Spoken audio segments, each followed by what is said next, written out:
Hello friends, आज मैं आप सबको इस वीडियो में एक सीए डैशबोर्ड दिखाने वाला हूं, जिसमें हमारे जो भी सीए की टीम होते हैं अपने टास्क अपडेट वगैरह करते हैं या उनको जो भी काम दिए जाते हैं उससे रिलेटेड उनको इन्फॉर्मेशन फिल करनी होती है।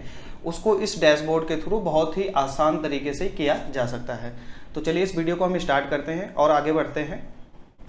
तो अभी आप देख पा रहे होंगे, सबसे पहले मेरा डेटाबेस नाम से सीट है। इसमें हमारे जो भी यूजर्स हैं हम उनका एक यूजर नेम और पासवर्ड क्रिएट कर लेंगे। जैसे कि अभी मैंने कुछ डमी यूजर आईडी और पासवर्ड क्रिएट किया हुआ है। उसके बाद में आप राइट साइड में देखेंगे तो यहाँ पे हमारा department name, descriptions and data type, drop down और मैंडेटरी, ये कुछ हमारे हेडर्स बनाए हुए हैं। तो हम इस पर बात कर लेते हैं। ये मेरा डिपार्टमेंट नेम आ जाएगा एंड उसके साथ में टास्क, जैसे इनकम टैक्स डिपार्टमेंट हो गया, उसमें जो काम होता है आईटीआर का होता है। अब मुझे इनकम टैक्स आईटीआर में जो डिटेल्स की ज़रूरत है, मुझे जो अपने टीम से फिल करवाना है, वो ये सभी डिटेल्स है। जैसे income tax ID, income tax password, form number, date of filing, ACK number, return verify, remarks, authorization person, document upload and document pending. तो ये मुझे कुछ डिटेल्स की ज़रूरत होती है आईटीआर काम को कंप्लीट करने के लिए। तो मैंने यहाँ पे अपने क्वेश्चंस डिफाइन कर लिए एंड यहाँ पे डेटा टाइप हमने बता दिया और कौन सा ड्रॉप डाउन है, मैंडेटरी है, उस फील्ड्स को हमने यहाँ पे डिफाइन कर दिया। अब इसके बाद में सेकंड देखेंगे तो इनकम टैक्स ऑडिट है। तो इनकम टैक्स ऑडिट में हमारे कौन कौन से क्वेश्चंस रहने वाले हैं, इसको हमने यहाँ पे हाईलाइट कर लिया। यानी कि टर्नओवर हो गया, name of auditor, date of sending, date of confirmation, UDIN number and document upload. तो कुछ यहाँ पे हमने इसके हेडर्स डिफाइन कर दिए कि हमें क्या क्या डिटेल्स की ज़रूरत है। इसी तरीके से हमारे सीए में जो भी काम होते हैं, सीए से रिलेटेड जो भी टास्क होते हैं, उसकी हमने पूरी की पूरी एक लिस्ट बना ली है और यहाँ से हमने अपना सारा का सारा सेटअप कर दिया है कि कौन से काम के अगेंस्ट में हमें क्या क्या डिटेल्स की ज़रूरत पड़ने वाली है और यहाँ पे हमने उसका डेटा टाइप डिफाइन कर दिया है। तो ये मेरा सारा का सारा डेटा सेटअप हो चुका है। अब हम आ जाते हैं, ये बेसिकली हमारा जो सीट रहने वाला है ये डायनेमिक रहने वाला है। आप यहाँ पर जो भी और भी क्वेश्चंस अगर आप ऐड करना चाहते हैं तो आप इसके नीचे ऐड कर लेंगे, उसके अकॉर्डिंग हमारा जो डैशबोर्ड होता है वो ऑटोमेटिक कस्टमाइज हो जाता है। तो चलिए एक बार हम टास्क सीट में आ जाते हैं और हम देखते हैं कि किस तरीके से हमारे जो सभी एम्प्लॉई हैं उनको टास्क असाइन किया जाएगा। तो सबसे पहले हम यहाँ पे अपना डेट सिलेक्ट करेंगे। फॉर एग्जाम्पल जो डेट है हमारा आज 10 जुलाई का है, डेट मैंने सिलेक्ट कर लिया और यहाँ से मैंने पार्टी का नाम सिलेक्ट कर लिया।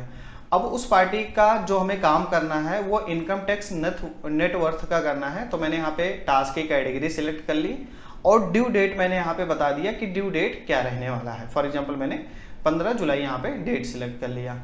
अब ये काम जो है रिसिप्ट ट्रेडिंग का, ये किस पर्सन को हम असाइन करना चाहते हैं, उस पर्सन का हम यहाँ से नाम सिलेक्ट कर लेंगे। तो अभी जैसे कि मैंने यहाँ पे अर्चित जी का नाम सिलेक्ट कर लिया है। अब थोड़ा सा हम आगे बढ़ते हैं तो यहाँ पे हमें प्रायोरिटी भी डिफाइन करना है। तो मैंने यहाँ से जाके प्रायोरिटी डिफाइन कर दिया लो। अब ये मेरा टास्क असाइन हो चुका है। इसी तरीके से मंथली जो भी हमारी टीम को टास्क देना है या जो भी हमारी टीम टास्क करते हैं उसको हम यहाँ पे 1 बाय 1 सभी एम्प्लॉइज के नेम पर ऐड कर लेंगे। जैसे कि अभी मैंने कुछ यहाँ पे डमी टास्क ऐड किया हुआ है। अब इसके बाद में हम आ जाते हैं अपने पैनल को लॉगिन करने के लिए। तो मैं यहाँ डेटाबेस वाली सीट पे आ चुका हूँ। यहाँ पर आप देखेंगे एक वेब फॉर्म का यूआरएल है।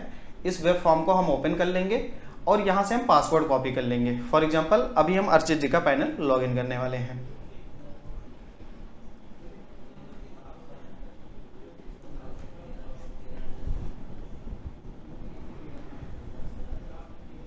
एक और मैं फॉर्म ओपन कर ले रहा हूँ। तो अभी आप देखेंगे यहाँ पर ये मेरा वेब फॉर्म ओपन हो चुका है। इस यूआरएल को हम अपने मल्टीपल जितने भी हमारे यूजर्स हैं सभी के साथ में हम शेयर कर देंगे। शेयर करने के बाद में जो भी एम्प्लॉय अपना यहाँ पे पासवर्ड एंटर करेंगे,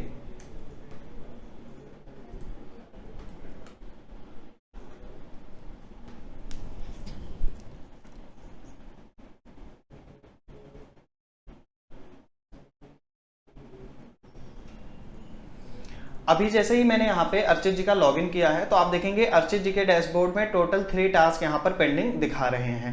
यहाँ पर हमें फिल्टर करने का ऑप्शन मिल जाता है, पेंडिंग कंप्लीटेड जो भी हमें देखना है, प्लस सर्च का भी यहाँ पे ऑप्शन मिल जाता है। जैसे मैं कंप्लीटेड सिलेक्ट कर रहा हूँ तो कंप्लीटेड में कोई भी काम नहीं है तो नहीं शो किया।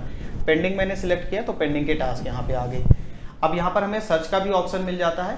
जो भी मैं इसमें सर्च करूंगा वो डेटा मेरा फिल्टर करके दिखा देगा। जैसे मैंने नेट टाइप किया तो यहाँ पर आप देखेंगे नेटवर्थ है तो ये मेरा डेटा फिल्टर करके आ गया। अब इसके बाद में राइट साइड में यहाँ पर आपको प्रायोरिटी के अकॉर्डिंग टास्क देखने को मिल जाएगा कि हाई में कितने टास्क हैं, मीडियम में कितने टास्क हैं, लो में कितने टास्क हैं, जिसके अकॉर्डिंग मैं यहाँ पे जिस पे भी क्लिक करूंगा उसके अकॉर्डिंग मेरा डेटा फिल्टर करके यहाँ पे दिखा देगा। अब हम बात कर लेते हैं इसके टास्क को अपडेट करने की, किस तरीके से हमें टास्क अपडेट करना होगा। तो यहाँ पर आप देखेंगे MCA अदर्स करके है, इस टास्क को मैं अपडेट करना चाहता हूँ, इस पर मैंने क्लिक किया। जैसे ही मैंने इस पर क्लिक किया आप देखेंगे यहाँ पे मेरा एक छोटा सा फॉर्म ओपन हो गया, जिसमें मुझे name of company and type of work, date of starting मैंने यहाँ पे इंटर कर दिया, डेट ऑफ फाइलिंग मैंने यहाँ पे इंटर कर दिया, ऑथराइजेशन पर्सन मैं यहाँ से अपडेट कर दे रहा हूँ, और बाकी की डिटेल्स अपलोड और रिमार्क्स इसको मैं छोड़ दे रहा हूँ। इसको मैंने सबमिट कर दिया कुछ डिटेल्स फिल करके, क्योंकि कभी कभी ऐसा होता है कि एक ही बार में सारी डिटेल्स हमारे पास में अवेलेबल नहीं होती है, तो मैंने कुछ डिटेल्स फिल करके इसको ब्लैंक छोड़ दिया। तो जैसे ही मैंने टास्क अपडेट किया, यहाँ पर आप देखेंगे 7 में से 5 में मेरा अपडेट दिखाने लगा, और ये मेरा डेटा मेरे इस टास्क सेट में बैकएंड पे आके अपडेट हो चुका है। जैसे कि फॉर एग्जांपल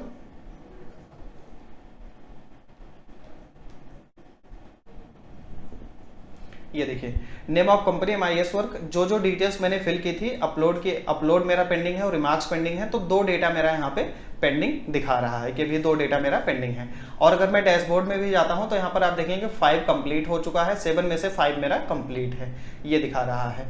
अब अगर मुझे दोबारा इस फॉर्म को सबमिट करना हो, यानी कि जो बची हुई डिटेल्स है मुझे दोबारा से अपडेट करनी है, तो मैंने यहाँ पे अपलोड पे क्लिक किया, एक जो भी मुझे डॉक्यूमेंट्स अपलोड करना है और रिमार्क्स में मुझे जो मेंशन करना है उसको मैंने किया और इसको सबमिट कर दिया।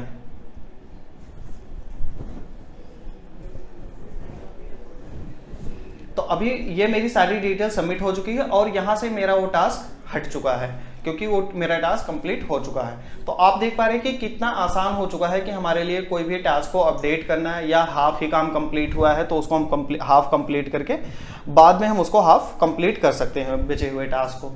अब अगर मैं बात करता हूँ नेटवर्थ वाले टास्क, यानी कि इनकम टैक्स नेटवर्थ करके एक टास्क है, इस पर मैंने क्लिक किया तो आप देखेंगे यहाँ पर हमारा सेम शायद वही फॉर्म ओपन हुआ है। एक बार मैं इनकम टैक्स नोटिस करके सिलेक्ट ओपन कर लेता हूँ। तो इनकम टैक्स नोटिस मैंने जैसे ही इसको क्लिक किया इनकम टैक्स नोटिस वाले में, तो आप देखेंगे इसमें मेरे अलग अलग क्वेश्चंस ओपन हो गए। तो ये क्वेश्चंस हमारे वही हैं जो मैंने यहाँ पे अपने डेटाबेस वाली सीट में यहाँ पे डिफाइन कर रखा था कि मुझे कौन से काम के गेस्ट में कौन कौन सी डिटेल्स चाहिए। तो आप देख रहे हैं कि पूरा का पूरा मेरा सिस्टम ये डायनेमिक हो चुका है, हमने अपने अकॉर्डिंग इसको पूरा का पूरा सेट कर लिया है। तो ये तो हो गया अर्चित जी का डैशबोर्ड। सेम इसी तरीके से अगर हमारे कोई और भी यूजर्स हैं, जैसे संजय हैं, तो मैं यहाँ पे जाता हूँ, सेम संजय का पासवर्ड मैंने इंटर किया और साइन अप पर क्लिक किया।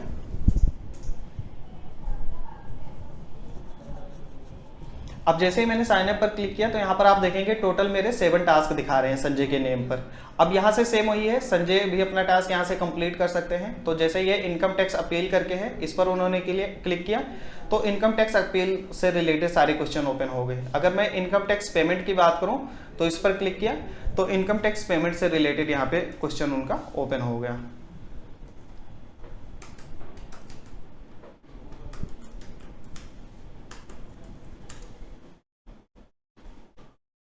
और इसको सभी डिटेल्स को फिल करके सबमिट कर दिया हमने। तो जैसे ही हमने सबमिट किया आप देखेंगे वो डेटा मेरा यहाँ से हट चुका है, यानी कि वो मेरा काम कंप्लीट हो चुका है। तो जो भी पेंडिंग टास्क मेरा रहेगा वो यहाँ पे दिखाता रहेगा और जो भी कंप्लीटेड रहेगा वो कंप्लीटेड में जाके शो करने लग जाएगा सर।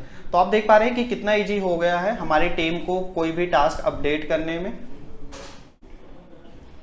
एंड इस तरीके से आप अपने काम को बहुत ही आसान तरीके से अपने एम्प्लॉय से उसका स्टेटस अपडेट करवा सकते हैं और सिंगल टाइम पे मल्टीपल यूजर्स अपना काम कर सकते हैं। जो भी एम्प्लॉय अपना पासवर्ड डालेंगे उनको सिर्फ उन्हीं के पेंडिंग टास्क दिखेंगे। इसमें आप पूरे के पूरे मंथ के टास्क को आप असाइन कर सकते हैं टास्क शीट में, और जब जब उसका ड्यू डेट आता रहेगा उसके अकॉर्डिंग हमारे जो भी टीम के पर्सनस हैं, जो भी हमारे एम्प्लॉयज हैं, वो अपना काम कंप्लीट करते रहेंगे। इस वीडियो से रिलेटेड कोई भी क्वेश्चन है या कोई भी डाउट है आप हमसे पूछ सकते हैं सर। Thank you.